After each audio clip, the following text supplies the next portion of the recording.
Olá a todos os interessados em aprender um pouquinho sobre manutenção preditiva. Aqui quem fala é o Paulo, eu sou analista preditivo, trabalho com manutenção preditiva há 15 anos e nossa empresa, a Prediponta, presta serviço de manutenção preditiva em todo o território nacional. Tá?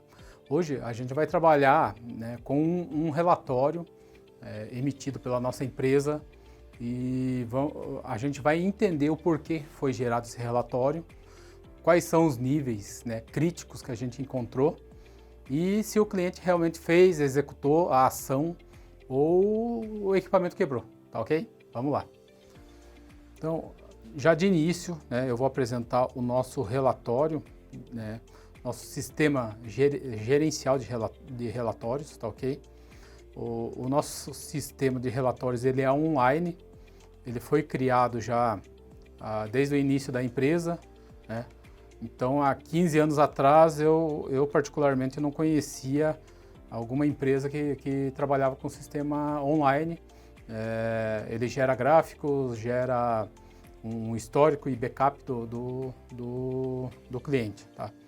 Então, aqui a gente está até numa tela do histórico do cliente. Eu coloquei aqui a última data, a primeira data como 17/8/2021, onde foi gerado esse relatório, essa RI, Relatório de Intervenção. Vamos lá. Esse relatório que a gente vai trabalhar em cima é o relatório 447. É uma indústria de beneficiamento de leite, tá? Aqui do Paraná, onde a gente presta serviço desde o início da implantação da indústria. E a gente trabalha, fora essa desse cliente, mais duas indústrias de leite deles, fora outras fábricas que a gente atende também deste cliente. Aqui a gente tem um sumário onde nos fala qual que é a fábrica, o setor, máquina, separado por máquina, equipamento, componente e o subcomponente. O componente aqui analisado e diagnosticado falha foi um mancal. Foram os mancais de um exaustor da caldeira, certo? O equipamento que a gente utilizou para medir a vibração e análise. A falha, foi uma falha de lubrificação. A falha de lubrificação a gente pega muito em cima, vocês vão verificar aqui com nós. Há de algumas pessoas vão dizer que essa falha, que esse equipamento não tem falha porque são níveis baixos. Mas a gente não trabalha só com os limites aceitáveis, mas sim alguns limites que a gente pode melhorar. Então, dentre os 3 pilares que a gente entende que vai aumentar a vida útil do equipamento, lubrificação, alinhamento e balanceamento, a gente trabalha muito em cima disso aí, que ele vai reduzir, vai melhorar a vida útil dele.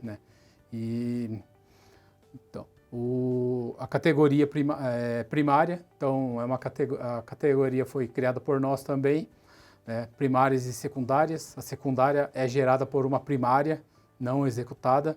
Então, a lubrificação ineficiente vai gerar uma secundária de rolamento. Então, uma troca de rolamento, por exemplo. Então, uma primária é mais barata do que uma secundária. Então, às vezes, a quantidade de relatórios nossos, eles não baixam, porém, eles começam a migrar apenas para a primária, categorias primárias que são mais baratas de executar. E quanto menos secundárias tiver, menor o custo vai ser também. A especificação da falha, a posição da falha, aqui no caso estavam nos 2 mancais desse exaustor. A ação proposta, aqui, realizar apenas a lubrificação, porque estava ineficiente, e o prazo de execução 3 semanas. Tem a curva de tendência e o espectro. E aqui uma ação onde o cliente ele deve dar baixa nesse relatório, porém esse cliente não deu baixa, mas na medição seguinte a gente verificou que os sinais reduziram. E o meu analista, ele deu a baixa e informou o cliente, dado baixo por analista Prediponta, e o cliente já fica ciente disso, né? Isso daqui vai gerar um outro gráfico de confiabilidade, né? Um gráfico muito interessante, né? Porque aí vocês conseguem avaliar como que a gente está trabalhando, né? Se está sendo eficiente ou não. Nosso grau de confiabilidade aí é 99%, então é um grau extremamente bom, né? Um nível extremamente bom para trabalho. A gente trabalha sempre com 100%, mas sempre tem alguma coisa ali que o cliente pode não tá de acordo, tá ok? Então, RI correta, certo? O analista responsável.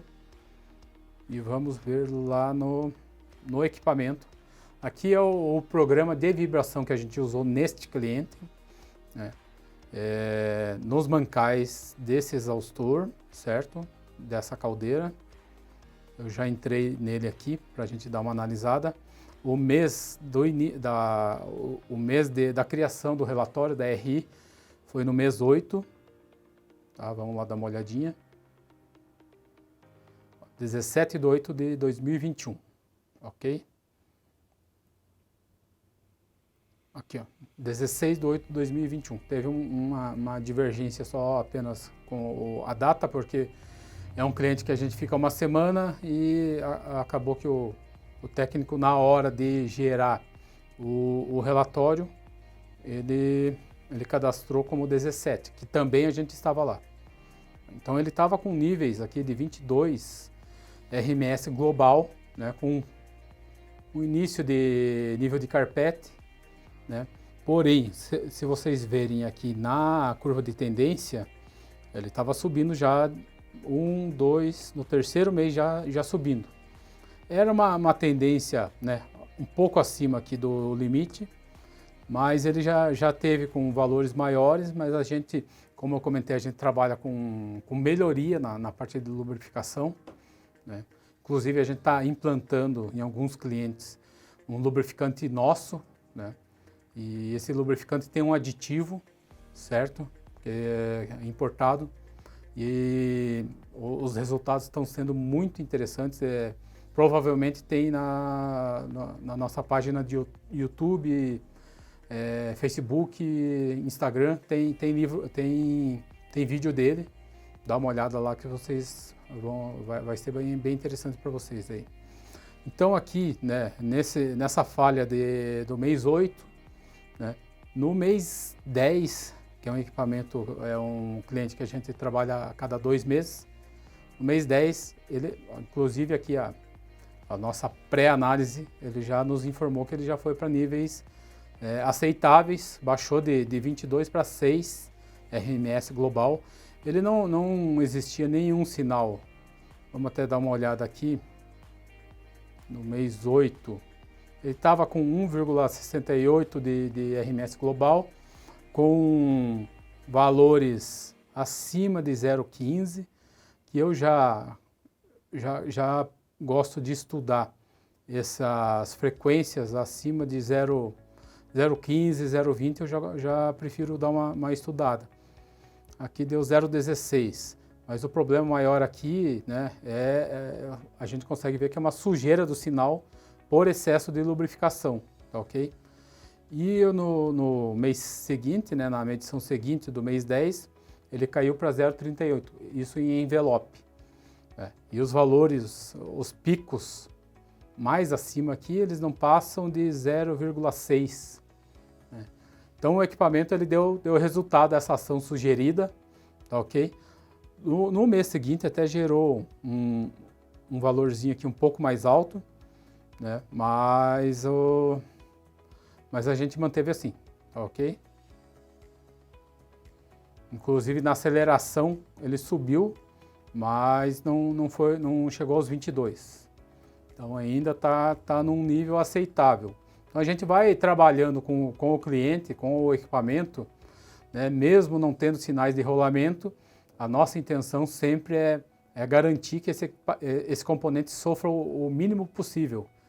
Então um rolamento, né, que trabalha, por exemplo, com 22 do motor do mancal, com 22, 30 RMS, a gente faz um estudo para ver se ele consegue reduzir isso daí para 10, 6, né, RMS, isso no global, fora a análise de picos, né, que aqui não houve necessidade de avaliar esses picos. Então, depois, né, que a gente conferiu que esse componente ele reduziu, né, no mês 10 mesmo, vocês vão ver aqui a baixa desse relatório, foi no mês 10, pelo nosso analista, né, o Rafael, e comentando que havia falha, coincidia, houve trabalho além, não houve, só foi uma lubrificação. Então foi uma ação simples e barata, né, onde foram algumas gramas de graxa e que garantiu que esse equipamento, por exemplo, se ele não fosse feito uma ação dessa, ele poderia subir de 22 para 25, 30, né, sabe-se lá. E aquecendo o equipamento, o componente, né? E a vida útil do rolamento ia reduzir. Agora, como a gente tomou essa ação, né, a temperatura do rolamento mesmo, né, ela se manteve ou talvez até reduziu, né? Porque de 22 caiu para 6 e depois foi para 12. Então, está numa tendência aceitável. Como eu comentei, né, a gente trabalha muito em cima dessa parte de lubrificação, tanto que nós já estamos, né, com esse processo aí de criação de uma marca nossa mesmo, né, através de uns aditivos importados, tá? E a gente fez teste, tem o vídeo, né, na internet, onde a gente comprova com análise de vibração que a graxa que a gente utilizou, ela eliminou sinais de engrenamento. Nesse caso foi um óleo lubrificante. Ele eliminou sinais de engrenamento, né, visíveis pela análise de vibração em 4 horas e meia. Então é um equipamento, por exemplo, que a gente simulou falha, né, tá lá no vídeo, e conseguiu reduzir, né, eliminar, na verdade, o sinal da falha. Tá ok? Mas é isso aí. Valeu!